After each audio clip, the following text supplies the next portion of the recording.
Stop moving. Officer, you need help? Stay back, sir. I got this.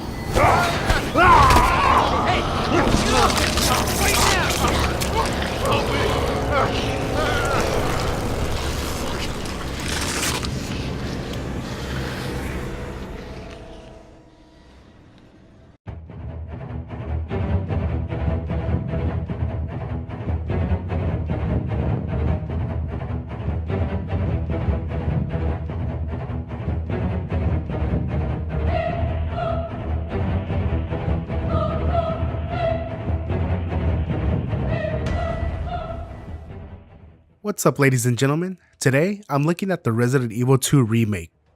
On my last review, I covered the remaster of the original Resident Evil in preparation for this. The RE2 remake was announced a few years ago, and it was finally revealed in 2018 at the Sony E3 press conference. A lot of people consider the Resident Evil 2 one of the best games in the franchise. The fans finally got what they wanted. Like I've said before, survivor horror is not my forte. I hate being scared, but all the hype made me want to give the series a shot. Let's see if all this excitement is worth it.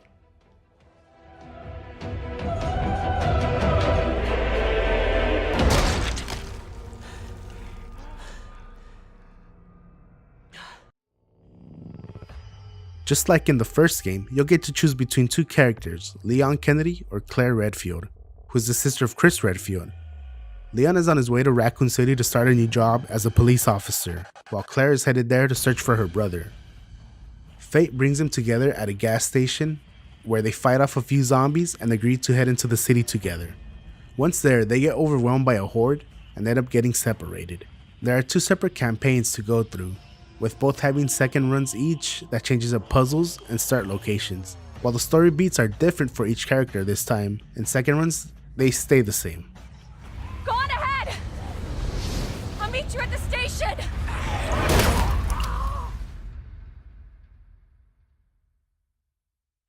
I have to say, the game looks gorgeous. I got the PC version and wasn't disappointed. The level of detail is impressive. The environments and the zombies look great. Adventure game style puzzles are back, but I feel Capcom did a good job in modernizing them. I didn't really feel frustrated by them. Well, maybe just one.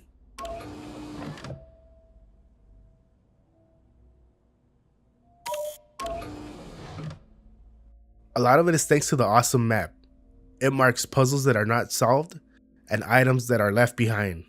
On the downside, once you've done the puzzles once, they are very similar on second runs and practically the same in the other main campaign.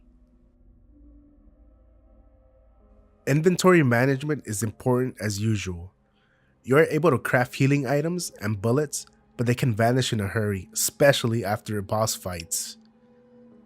They added hip pouches for extra spaces, which is refreshing to see, and it never took away from the survivor horror aspect. I was still running thin on supplies throughout the game, and of course, who can forget the trusty item box? What would I do without it? Unlimited storage is always useful. There are a variety of weapons in the game. Leon and Claire each have a different arsenal at their disposal. Classic weapons return, including the grenade launcher, shotgun, and flamethrower. With puzzles feeling very similar after one playthrough, it keeps the game fresh, encouraging players to use different strategies to deal with foes. Not to mention the combat feels really good. If you shoot enemies multiple times, they start to get disfigured. You can even tear off limbs or cut the lower half of their bodies clean off. It is very satisfying.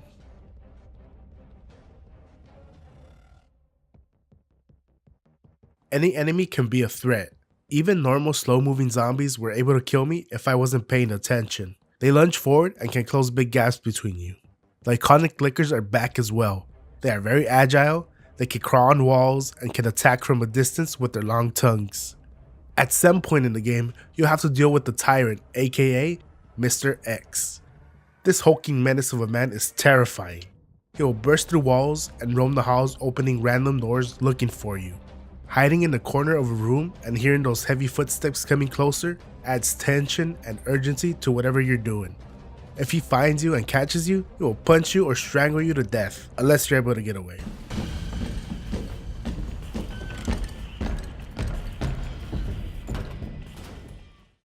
It wouldn't be Resident Evil without a few boss fights. I really enjoyed them in this game. They can get a bit intense. Each one had a different mechanic and kept them from feeling the same. They're a bit challenging on standard mode, but never to the point of frustration. I loved how it made me use every weapon at my disposal.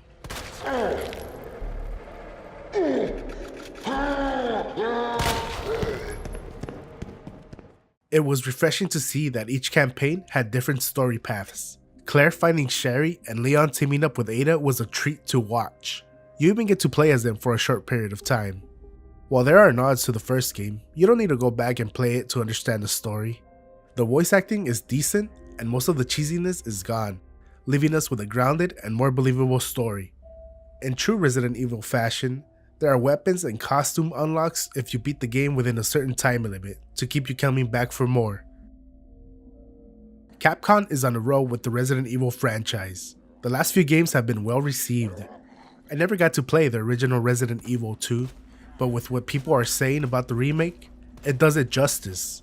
The game is well paced and had me lowering the volume on my earphones because it was genuinely scary. Survivor horror is back in full form. This is a must play.